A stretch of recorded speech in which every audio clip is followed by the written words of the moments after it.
하나님의 은혜는 무엇인가? 이 제목으로 말씀을 함께 나누기를 원합니다. 한번 따라하겠습니다. 하나님의 은혜는 무엇인가? 이 하나님은 우리 한 사람 한 사람을 사랑하시고 너무 자랑스러워 하신다는 것입니다. 오늘은 이 하나님의 은혜가 무엇인가라는 제목으로 함께 은혜 나누기를 원합니다. 첫 번째, 하나님 보시기에 아름다운 모세를 살펴보겠습니다. 모세는 구약의 대표적인 인물이고 유대인들을 인도한 초대 수상과 같은 사람입니다. 자, 이 모세가 출생한 것을 출애굽기 2장 2절을 살펴보겠습니다. 그 여자가 임신하여 아들을 낳으니 그가 잘생긴 것을 보고 석 달 동안 그를 숨겼으나. 이 모세는 바로 이스라엘 백성들이 당시에 430년 동안 이집트에 가서 종살이를 하고 있었습니다. 그러니까 노예 생활을 한 거예요. 그런데 그 가정 가운데 이 노예의 아들이 태어난 거죠. 그리고 운명이 뻔한 거죠. 그런데 그 여자가 임신하여 아들을 낳았다고 그랬죠. 그 여자는 바로 이 모세의 어머니가 요게벳입니다. 그리고 그 아버지는 아므람이라고 해요. 아브라함이 아니고 아므람. 그래서 이 고모하고 결혼했어요. 고모하고 결혼해가지고 모세를 낳은 겁니다. 자, 아들을 낳으니 그가 잘생긴 것을 보고 그랬죠. 여러분, 어린아이가 낳으면 잘생긴지 못생긴지 압니까? 모릅니까? 모르는 거예요. 어린아이가 낳으면 피덩어리지, 여러분요. 잘생기긴 뭘 잘생겨. 어린아이 낳으면요, 이게 뭔가 그런 생각이 들잖아. 그런데 이 아이가 이제 점점 자라가지고 100일이 지나고 돌이 되면 그 사람 모습이 나타나는 거죠, 여러분. 이래서 야, 예쁘구나 까꿍 그러면 웃고 그러지 않습니까? 천천히 예뻐지지.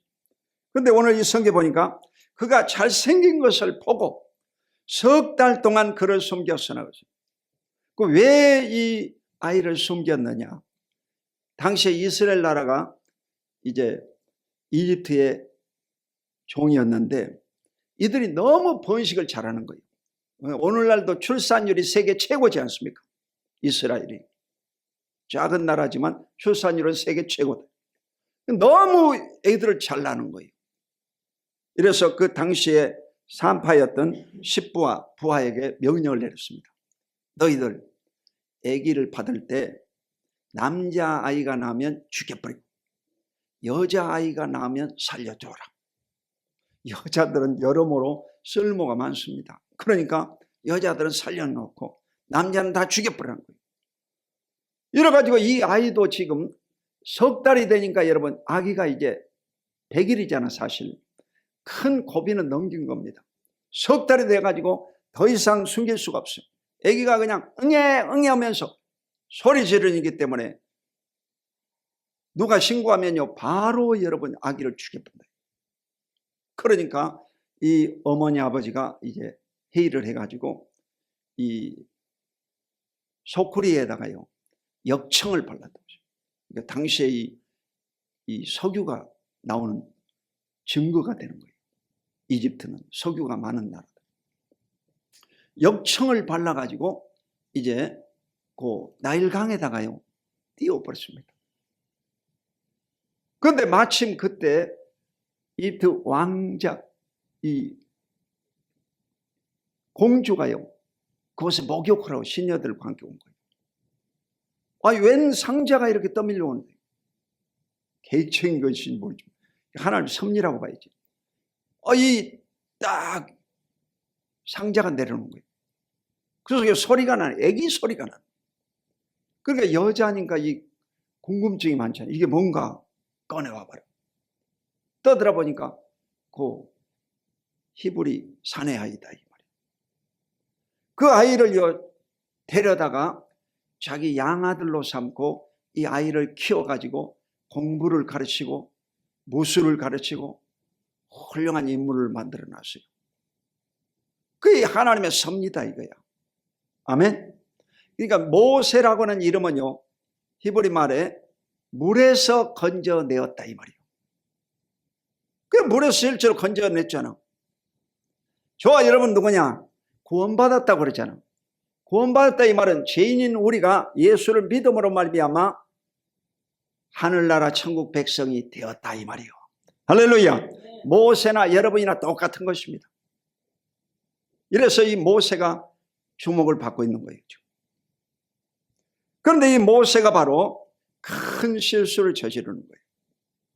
출애굽기 2장 12절 시작. 좌우를 살펴 사람이 없음을 보고 그 애굽 사람을 쳐 죽여 모래 속에 감추니라.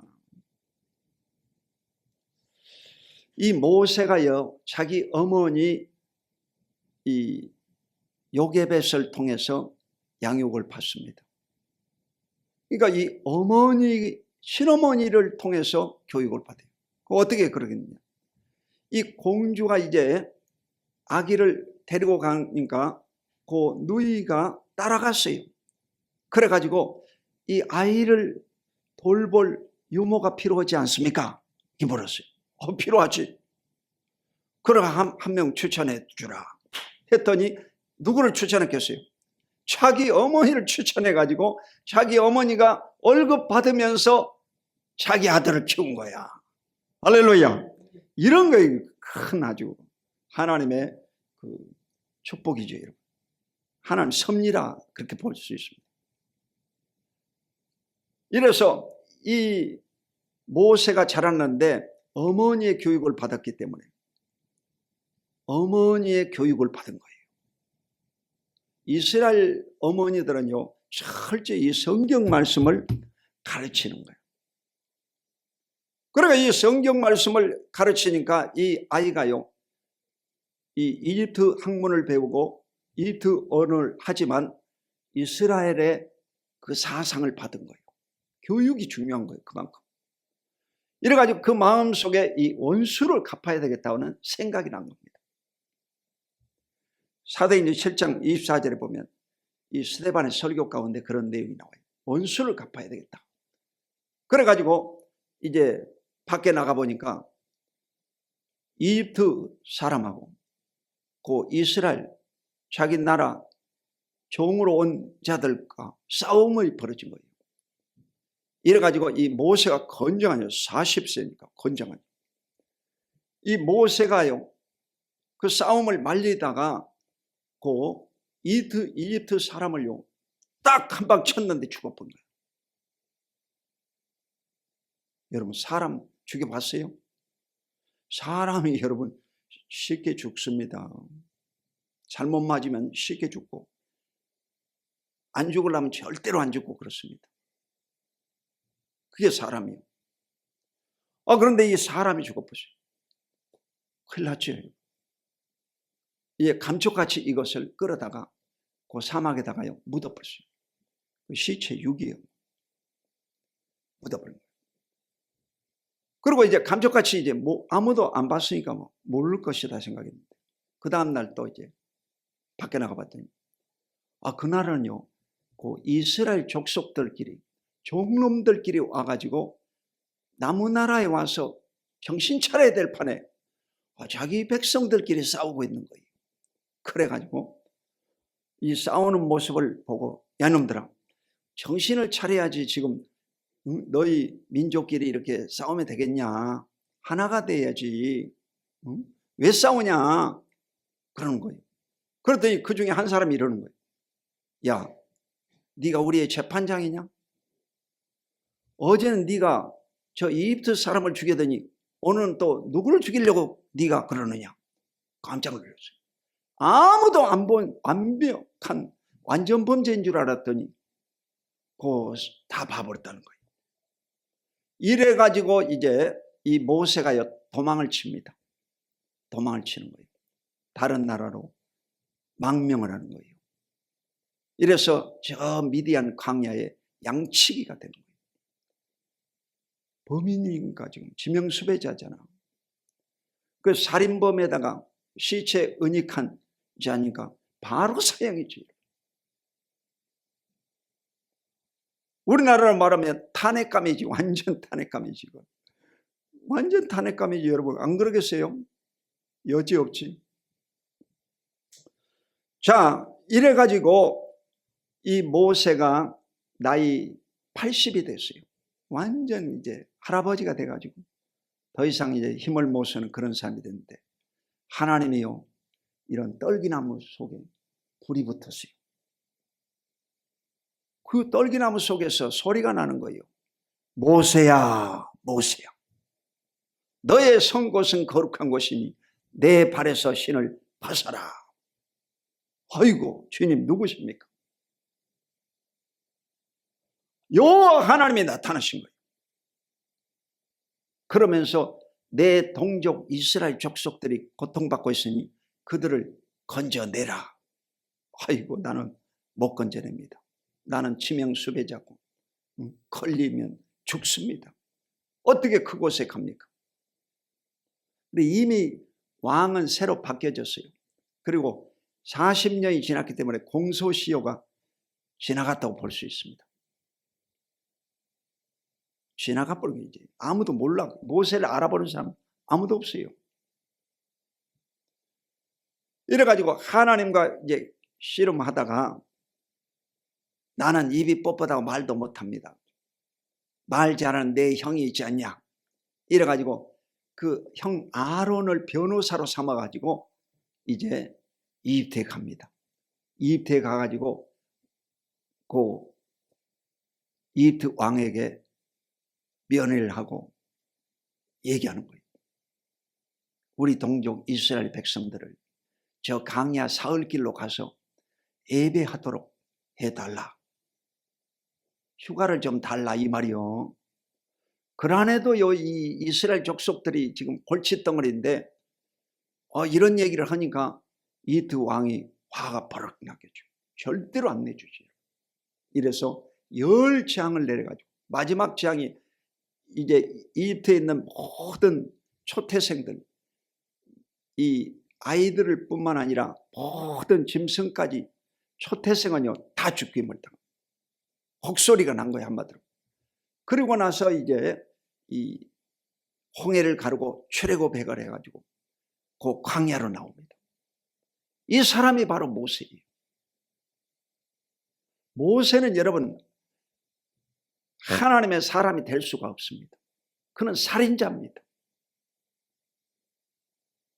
그런데 이 모세를 바로 그 부모는 잘생긴 것을 봤다고 했어요. 여러분, 자기 부모는 자기 새끼를 다 좋아하는 거예요. 잘생겼다고 생각합니다. 자, 사도행전 7장 20절 시작. 그때에 모세가 낳는데 하나님 보시기에 아름다운지라 그의 아버지 집에서 3달 동안 길리더니. 이것은 초대교회 최초의 순교자인 스데반 집사의 설교 내용인데, 이 스데반 집사는 바로 하나님의 심정을 가지고 모세에 대해서 뭐라고 했냐, 하나님 보시기에 아름다운지라고 그랬어요. 아니 어떻게 이런 살인범이, 시체 유기자가 아름답냐 이 말이요. 여러분, 하나님 보시기에 아름다웠다고 했어요. 왜 그러겠어요? 저와 여러분도 마찬가지예요. 죄를 지었음에도 불구하고, 못났음에도 불구하고, 버림을 받아야 마땅함에도 불구하고 예수 그리스도의 은혜로 말미암아 우리를 그리스도의 피로 덮어주시고 우리를 아름답게 봐주신다 이 말이요. 할렐루야. 이것을 뭐라고 그러냐, 은혜라고 그래요. 은혜라고 하는 것은 값없이, 카리스, 여러분 공짜로 받은 것을 은혜라고 그럽니다. 여러분, 살인자면 바로 사형을 시켜줘요. 그런데도 이 살인자가 이스라엘의 최고 지도자가 되게 만드신 분이 누구냐, 하나님이시다. 이러므로 하나님은 인간의 여러분 죄성을 보지 않습니다. 하나님은 여러분의 모든 있는 모습 그대로 아름답게 보시고 사랑하시고 축복해 주시는 것을 믿으시기를 주의 이름으로 축원드립니다. 자, 두 번째 마지막으로 하나님의 마음에 맞는 사람 다윗 왕을 살펴보겠습니다. 자, 사무엘하 11장 4절 읽겠습니다. 시작. 다윗이 전령을 보내어 그 여자를 자기에게로 데려오게 하고 그 여자가 그 부정함을 깨끗하게 하였으므로 더불어 동침함에 그 여자가 자기 집으로 돌아가니라. 다윗이 이스라엘의 왕이 되었습니다. 그런데 이 다윗이 바로 암몬과의 전쟁에 출전하지 않고 대낮에요, 이제 낮잠을 자고 오후에 일어나 가지고 저 궁밖에를 쳐다보니까 웬 여자가 옷을 벗고 목욕을 하고 있는 거예요. 너무 이 마음이 끌리는 거예요. 그를 데려다가 이 간음을 하는 것입니다. 나쁜 놈이죠. 요즘으로 말하면 성폭행범.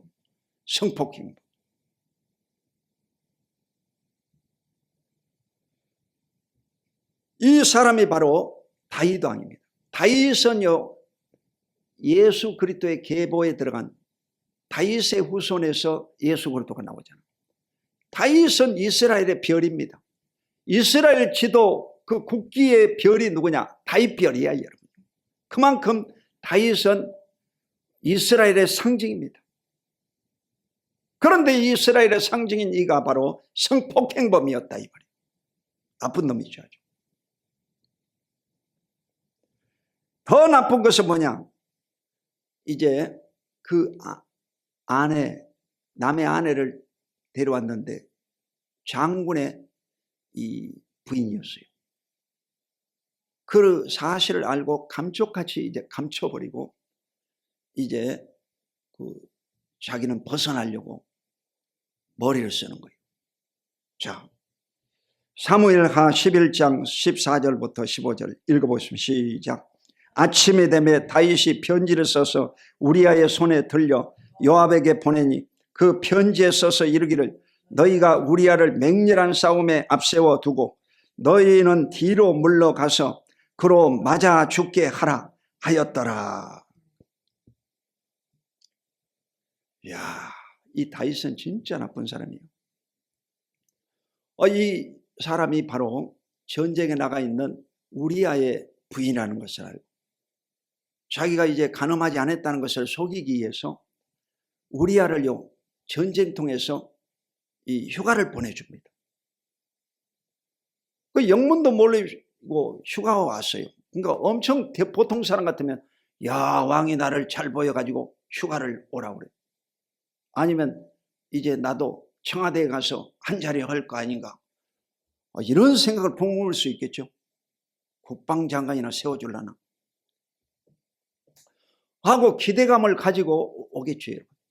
그런데 이제 이 술을 마시고 집에 들어가 자라. 이 신하가 너무 충성되어가지고 자기 집에 안 들어가는 거예요. 내 지금 밑에 사람들이 다 전쟁하고 있는데 어떻게 나만 편하게 발 씻고 집에 들어갈 수 있습니까? 이것도 우연이요. 안 들어가는 거예요. 그렇게 두 번, 세 번 해도 말을 안 들어요. 그래서 최전방에 있는 요압 장군에게 편지를 씁니다. 이놈을 저 전쟁터에 최전방에 내보내가지고 후퇴 퇴각명령을 내려라. 그러면 그 성에서 가까운 곳으로 돌에 맞아 죽게 만들어라. 죽게 만들으라고 명령을 합니다. 그 편지를 써가지고 이제 그 자기 죽어야 되는 그 편지를 들고 자기가 지금 적진으로 들어가는 거예요. 이래가지고 전쟁이 일어났습니다, 지금. 그래, 전부 다 이제 총공격 성에 진입했는데, 그때 갑자기 요압이요, 퇴각명령을 해요. 쫙 빠져나와. 제일 충성스러운 이 선봉장이었던 우리야만 그 적의 화살에 맞아 즉사해 죽습니다. 아주 나쁜 놈이에요. 살인교사 혐의, 살인교사죄라고 그래요, 이런 것을. 살인교사죄. 5.18 때도 누가 그 사격명령을 내렸느냐. 사격명령을 공수, 삼공수 그 증언에 의하면 삼공수 그 여단장이 총을 3방을 쏘았더만 빵! 빵! 빵! 그러면서 그때부터 사격을 시작합니다. 민간인을 향해서 뭐 무차별 쏴 죽여버려. 이게 이제 내가 논문을 쓰면서 다 조사한 결과입니다. 그런 것을 살인교사죄라고 그래요. 살인교사죄. 근데 아무도 책임 안 지는 거예요. 모른다는 거예요. 안 했다는 거예요. 그리고 이제 당사자가 여러분 죽어버리고 없어져 버리지 않습니까? 너무도 가슴 아프죠.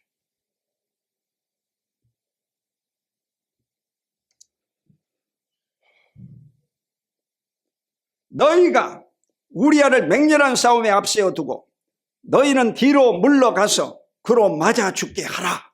명령을 내렸습니다. 아주 나쁜 놈이죠. 아니 자기 충성스러운 장군을요 적의 화살에 맞아 죽게 만들어버려. 계획적인 거죠 여러분. 어디 총을 그냥 쏘겠어요? 누군가 명령하지. 군인은 명령에 의해서 명령에 죽습니다. 그런데 왜 명령한 자가 없냐 이 말이요. 이 명령한 자를 지금도 못 밝혀내고 있습니다. 그리고 얼마나 참 불행한 사실입니까? 자, 그리고 이제 이 나단 선지자가 와서 이 다윗에게요 다 죄를 얘기합니다. 그때 이 다윗이요 또 회개를 합니다. 참 뻔뻔합니다. 뻔뻔해. 자, 사무엘하 12장 13절로 14절 시작. 다윗이 나단에게 이르되 내가 여호와께 죄를 범하였노라 하매 나단이 다윗에게 말하되 여호와께서도 당신의 죄를 사하셨나니 당신이 죽지 아니하려니와 이 일로 말미암아 여호와의 원수가 크게 비방할 거리를 얻게 하였으니 당신이 낳은 아이가 반드시 죽으리이다 하고. 이 사건으로 말미암아서 그 여인이 임신한 아기가 이제 중병이 들었습니다. 이래서 이 다윗이요 쇼맨십이 참 강한 사람이에요. 일주일 동안 금식을 합니다. 대단한 사람이에요. 그 아이를 살려달라고 회개 기도를 드리는 거예요. 금식 기도를 일주일. 근데 아이가요 죽습니다. 그리고 그때 이후로 이 집에 칼이 떠나지 않아가지고 계속해서 전쟁이 일어나고 자식이 반란을 일으키고 평생을 이제 이 피가 떠나지 않는 거예요. 그 죄의 형벌인 것입니다. 죄의 형벌. 죄 용서는 받되 죄의 형벌은 떠나지 않는 거예요. 공수부대 요원들이 어떻게 살고 있을까 하고 내가 유튜브 상으로 다 조사해 보니까 다 어려움을 겪고 있더만. 전부 다 지금 다 고통당하고 있어요. 중병으로 아픔을 겪고 고통당하고 있어요. 텔레비도 못 보고. 그 텔레비 왜 못 보냐? 텔레비에서 자꾸 그 옛날 광경을 보여주니까 텔레비 안 본다 하더라고. 다 사연이 있어요.